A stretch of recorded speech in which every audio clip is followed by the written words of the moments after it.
drama. Presented by Maslin Beauty Blend Broadloom. Tonight's Tales of Tomorrow, What You Need. Starring William Redfield with Edgar Staley.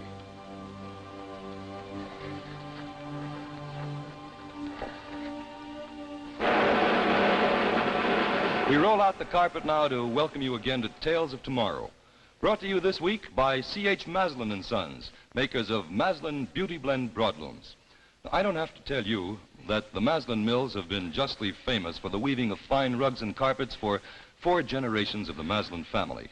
Now, in recent years, they've achieved an enviable reputation in another and quite different field, the making of fine hunting and fishing clothes. Now, this is an area of manufacture where business and pleasure truly overlap.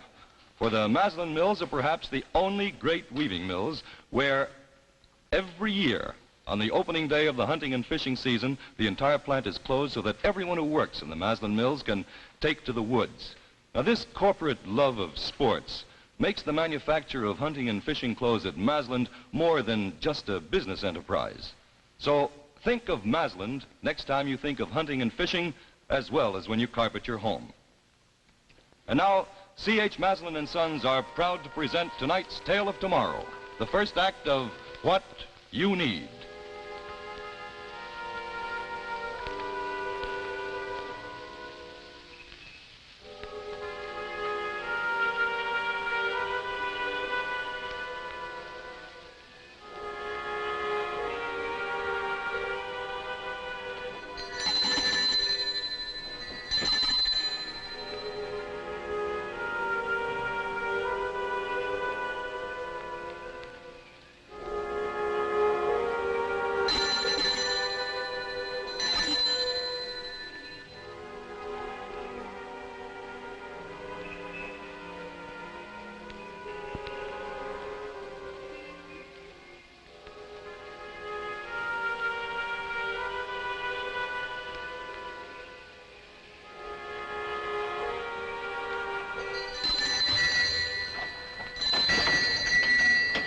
Good evening. What can I do for you? Maybe you can tell me what I need. Pardon? Your sign says I have what you need. Well? I'm sorry, Mr. Carmichael, Tom Carmichael. I'm a freelance writer. I've been watching your store for a couple of days now. Oh. I think there's a story here. Well, you're welcome to look around if you like. Mm-hmm. Now, for a beat-up-looking joint, your customers seem to be pretty well heeled. I hadn't noticed. I know it's a bit early, Mr. Talley, but I couldn't wait. Have you the time to get what I need? If you'll wait just a moment, I'll get it for you. Hey, you know, I'd like to get one of those, too. What are you talking about? Well, the gimmick, the gizmo, what we all need. Oh, I couldn't. This is much too... Oh, take it, please. Good day.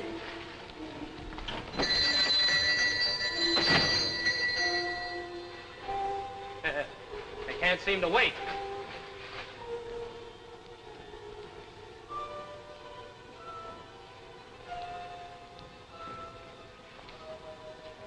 $5,000 for a gun.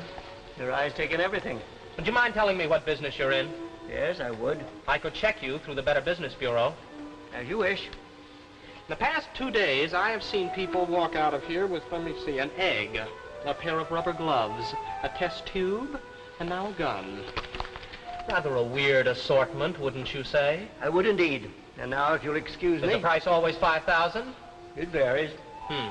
I'm beginning to get the point. You're not interested in talking to me. That's very clever of you. I could go to the police. The gun. Is there a permit for it? And what makes it worth $5,000? Do you think the police could be interested in your business? That sounds like a threat. No.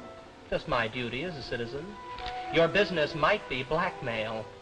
So it might. Well, I'd better tell the police. You have my blessing. Martha, should I put up some tea? Well, that would be nice. Perhaps the young man would like a cup. Oh, no. He has an appointment with the police. No. It can wait. No. I just love a cup of tea. I wouldn't want to keep you.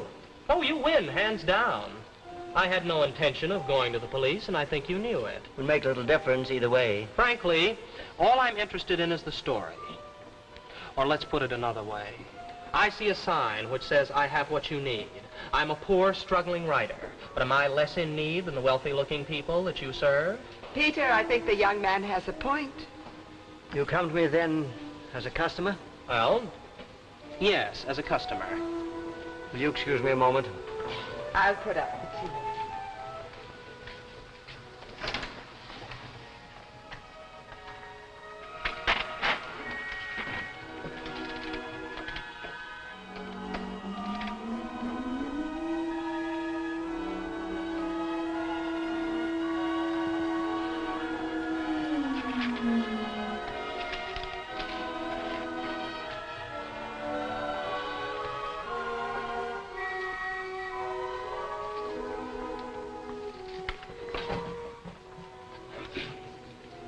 This, Mr. Carmichael, is what you need. Carry it on your person. Thank you. You know, I think I'm beginning to get your racket now. You're an extremely intelligent young man. You're some kind of phony medium. You spin a few dials and tell the future, and then you sell it at 5,000 per. It's quite a deal. Good day, Mr. Carmichael. You can whistle for the 5,000. I had no intention of charging you that fee. I know you couldn't afford it. And what do I owe you? Pay me after you're satisfied. When will I know? Soon enough. Oh, there's one thing I must tell you very frankly. I'm not very happy with you as a customer. I must ask you to promise that you'll never come near my shop again, nor mention it to anyone. In exchange for what? In exchange for what I've given you. Might this be in the nature of a bribe? Good day, Mr. Carmichael. The young man will not be staying. Oh, isn't that a pity? Well, I'll probably be back. No, Mr. Carmichael. I've done you a service. Let's leave it at that. Depends on the worth of your service. It will be worth much to you. Keep it on your person.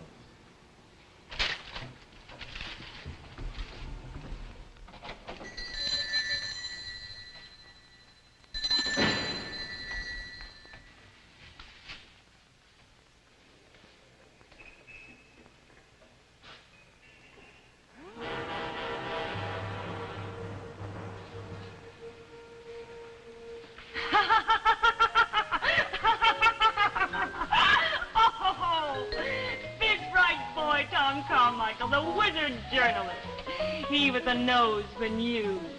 I think the old coot's right. You're probably in the wrong racket. Writer. You were probably born to be a dressmaker. Okay, cut it out.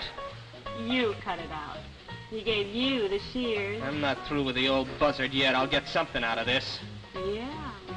Maybe another pair of scissors. I said stop it. Don't push me around. I don't go for it. Look, if you're going to mope all night, you may as well take me home. Well, I gotta figure it. There's an angle somewhere. There's always an angle. And you're always figuring. Tell you the truth, I'm getting a little tired of waiting around for you to come up with the right answer. I tell you, I saw it. A check for $5,000. 6 banker types walk in and walk out with packages. What if they all pay $5,000? That's $30,000. You and your telephone numbers. Big talk. But we always wind up eating in the automat. Dutch. The very least I get out of this is a story. That I promise. You won't even get that. You want to bet? Come on, drink up. Well, what's the rush? It's makeup night on Fred's magazine. I think maybe I can badger him into giving me a little advance on this yarn. Ha ha. He'll want the facts. What then, sonny boy? Just watch an operator operate. 5 will get you 10. He okays the story. Hey, waiter, check.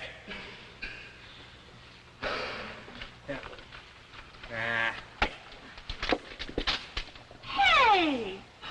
Take it easy. Here, keep it.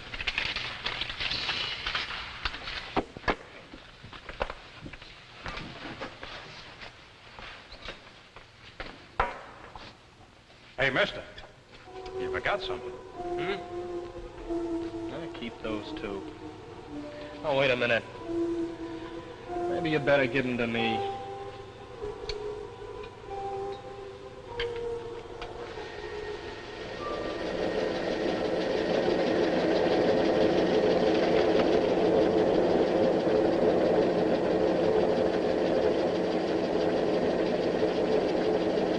Hey, Fred, can you turn those off a minute so we can talk? No. I can sell it to Coleman. Good. Go ahead and do that. I like to to give you first crack at my stuff. You like to come in here when I'm up to my ears in work and try to talk me into giving you a go-ahead on something I'll be sorry for in the morning.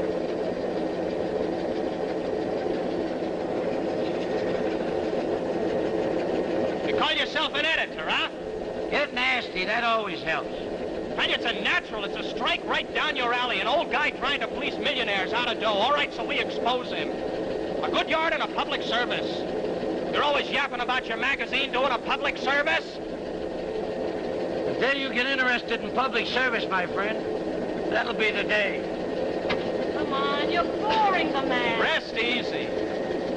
Give me one, just one objection. Just one? The last yarn you sold me cost me a retraction and down near a libel suit. All right, I'll document the facts.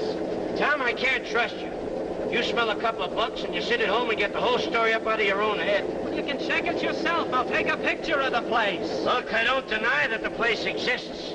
What I want to know is what game the old man is playing. I already told you. Sure, you told me. Go out and prove it.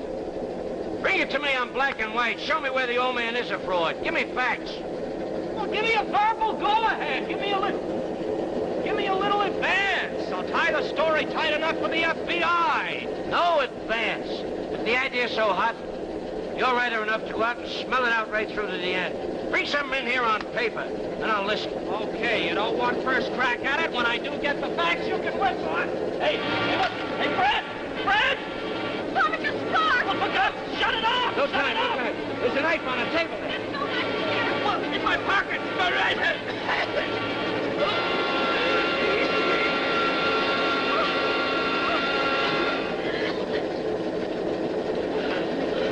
Oh, for a minute. Oh, Tom, honey, are you all right?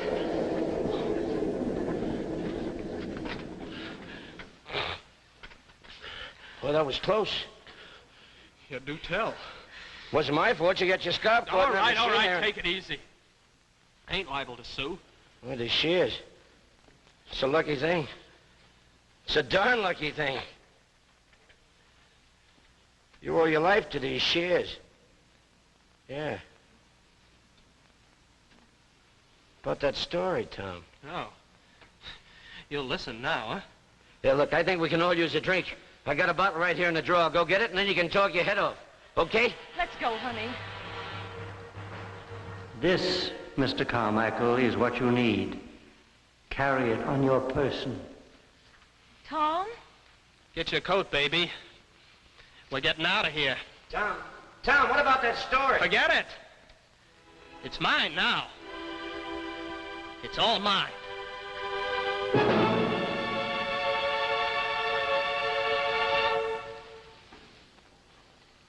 We'll return to the second act of What You Need in just a minute. Meanwhile, are you a fishing fan?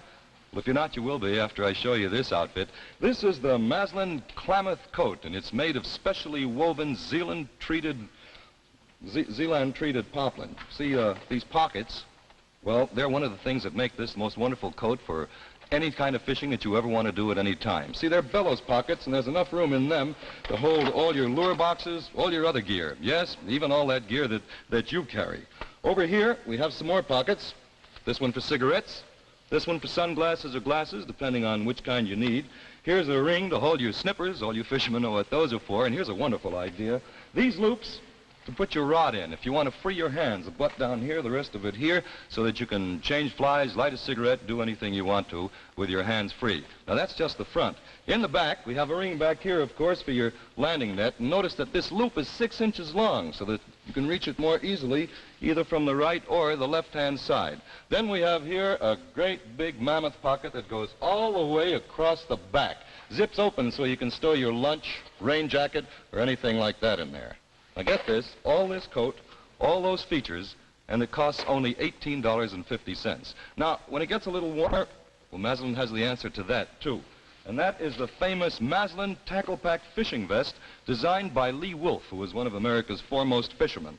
Here you'll notice that everything is carried high and dry to make for easier wading. As you can see, you have all the features that you have in the Klamath coat. At $15.75, it's no wonder that the tackle-pack is just about the most popular single fishing garment in the country. See these two wonderful Maslin garments now at the store where you see this new display with a tackle pack over here And on this side, the winter weather hunting coat, just to remind you that Maslin also makes fine clothes for hunting. Now, if you want the name of your local Maslin dealer, all you have to do is write your name and address on a postcard and mail it to Maslin Sportswear, Carlisle, Pennsylvania. Maslin Sportswear, Carlisle, Pennsylvania, and we'll notify you where you can see all these fine Maslin clothes. And now back to Act 2 of What You Need, starring William Redfield and Edgar Staley.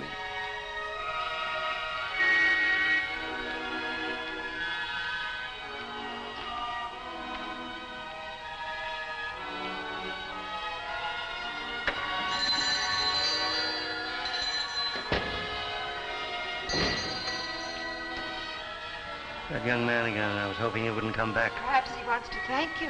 No, I'm afraid he wants much more than that. Well, there's one way to find out. Get confirmation from his own lips of what I already know. Oh, good evening. I'm afraid this is all I have. Then keep it. Oh, no. I want you to have it. Your service was hardly repayable. Shears came in handy. You know what happened? Yes. How? I asked you not to come back. I had to come back. You saved my life. Then we'll say that I accept your thanks and let's be done with it. Those men, the ones who come here to get what they need, they're clients. They keep returning. What if they are? Well, if you're willing to help them when they're in trouble, why not me? Is it the money? I'll get the money. It's not the money. I help those who are worthy of help. Why is it so important that you should see into your future? All right. I'll be honest with you. That would be wise. A knowledge of the future would help me over hurdles that have blocked me in the past. I want to get married, Mr. Talley. My girl thinks I'm a flop. She's not the kind who would marry a flop. If I can find out what's in store for me, for us... You labor under a misapprehension. I cannot map out your future. Every man has several possible futures. The specific future that's to be yours must be your own free choice. I don't understand that. When you come in here, you're in the beam of my scanner. In my back room, I have a machine. By turning a calibrated dial, I can check on your possible futures. In one of these futures last night, I saw you killed by a printing press. And, in my other futures? I saw... Well, let's say that I saw various possibilities depending upon how you react to different crises that arise. Well, tell me what they are. I can't do that. Well, you do it for others. It must be my own free choice. I stumbled on this power quite by accident. I don't care about that. But I do. I was a scientist. I worked with electronics, and at night I dabbled with astrology. The pure science and the abstract hobby led me to this. And I'm beginning to wonder if I can cope with it. Oh, no, come off it. I'm not a child. This thing, whatever it is, no matter how you came across it, it could be worth millions. I give every penny above my living expenses to charity. Tell it to Sweeney. Get out of here. I'm sorry I saved you. It's too late for that, old man, and much beside the point. Then come to your point, Mr. Carmichael. If you're not interested in money, that's your business. Well, frankly, money interests me. It always has. And in the end, money will kill you. Oh, no, not so long as you can turn the dial on that machine. And what if I refuse? Something tells me you know the answer to that as well as I do. You claim you're not interested in money. You're not interested in playing God. You're just doing it for mankind. You're saving the needy. Well, I will gamble that you love this little game of yours and will get rid of anything that stands in the way, and I'm in the way. So you are. Publicity will ruin you, and I'm just the guy to do it. I subscribe to your service. My price for silence is the future. I want to know what tomorrow will bring. I want what I need. I'd sooner wreck my machine. Go ahead! Peter!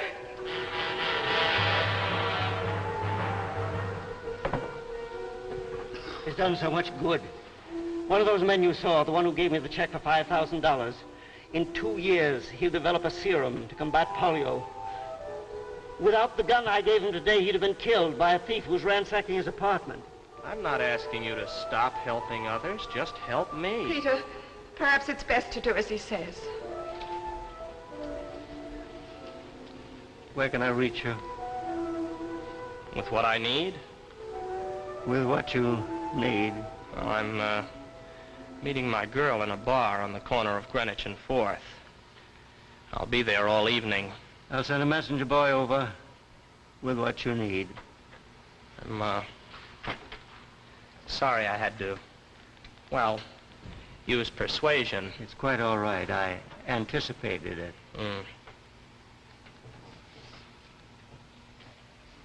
I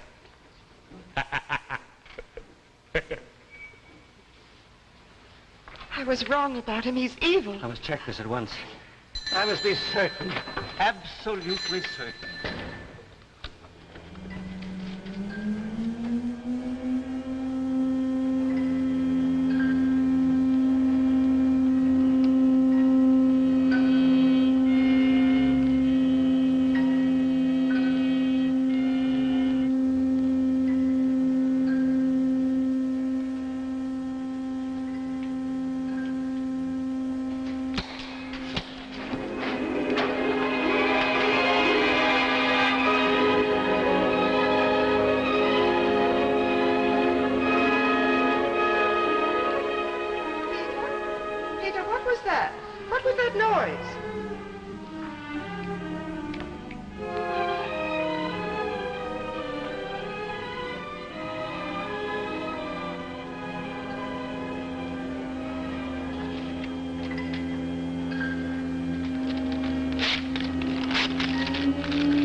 What is it? You look as if you've seen a ghost.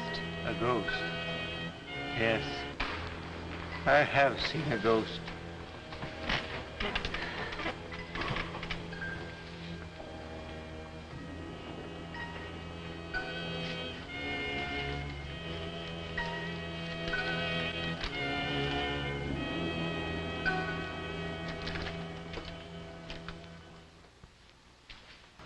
I don't think the old goat has a sense of humor. Smooth. Yeah, well, just not the thing for a night like this. Yeah? But if it's what I need... Hey, what do you think you're doing? Are you crazy? Yeah, like a fox. You remember I almost threw away the shears? Well, little Tommy boy does not make the same mistake twice. All right, that's got it. Let's blow. You'll fall flat on your face. It'll serve you right. Uh-oh. Is that my sweet little baby talking? Take it easy. It's wet outside.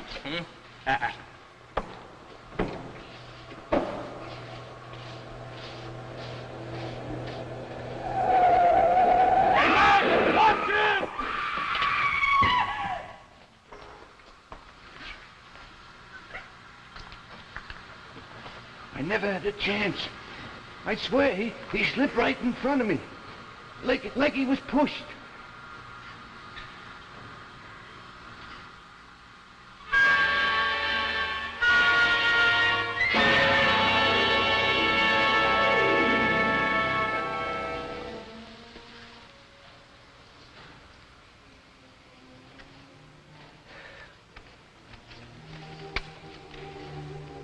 No, Ma, please don't. I'd rather you didn't. Well, I just thought perhaps the No, music... no, we'd be interrupted by the news, and I'd have to hear the consequences of my action. Martha, I can't cope with... Darling, I don't understand. The boy. I killed him. Oh, well, I can't believe that. You couldn't do such a thing. And now for the local news. Just a half hour ago, the snowstorm claimed its first casualty. A man identified as Tom Carmichael was instantly killed when he slipped beneath the wheels of a truck. You could have saved him. Worse, I sent him to his death. He was evil, but death is for God to decide. You had no right. And had I the right to step into the fate of all those others, to play God on earth? No mortal man has that right. Oh, Peter, you've done so much good. And tonight, I killed a man. There must have been cause. Yes, a cause. I saw it in the machine. A life for life. Tom Carmichael's for mine. In 2 weeks, he would have killed me and stolen the machine for his own evil gain. But even so, you had no right. I didn't ask for this terrible power. Oh, God, why was it granted me? It's not for man on earth.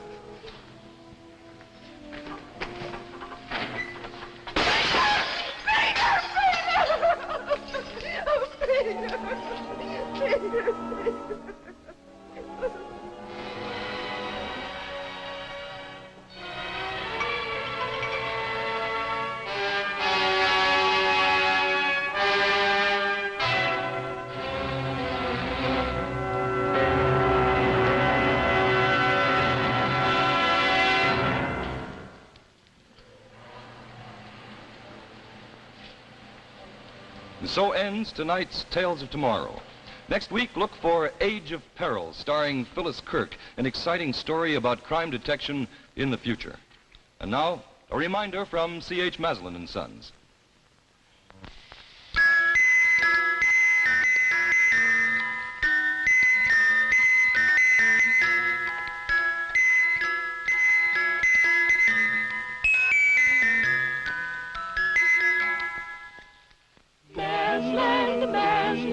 Beauty blend broad loom, color magic from the weaver's loom. Blend its beauty into every room. Always ask for Masland Beauty blend broad loom. Beauty blend broad loom. Masland Beauty blend broad loom. Tales of Tomorrow will be brought to you by Chrysler, the name that means quality in watch bands.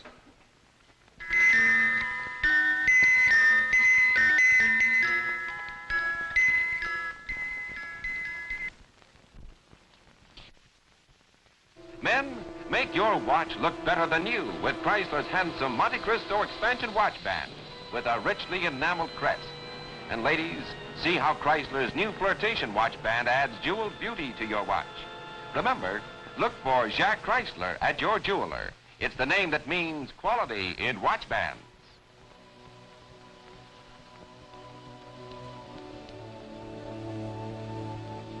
Be with us again next week when Tales of Tomorrow presents Age of Peril, starring Phyllis Kirk.